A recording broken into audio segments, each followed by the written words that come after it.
آمن الرسول بما أنزل إليه من ربه والمؤمنون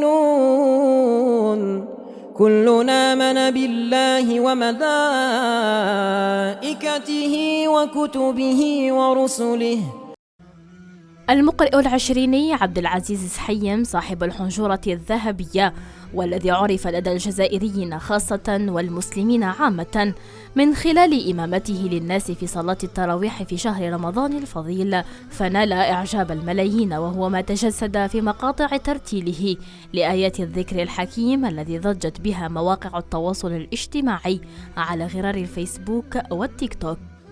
قمت باختيار من أسمعنا ومن صلى بنا التراويح، هو أنتم اللي ربيتوه، أنتم اللي خرجتوه، وباباه ويماه. لا أكرمه هو لأني لا أستطيع ما وأجد له من تكريم. لم خليني أنا زوجها بابا.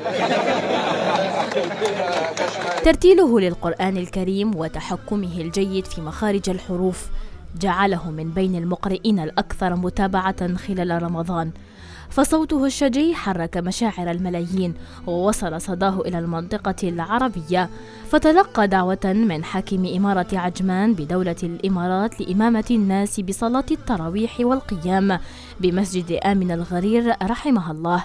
اللهم إنا نعوذ بك من جهد البلاء ودرك الشقاء وسوء القضاء وشماتة الأعداء، ونسألك اللهم عيش السعداء.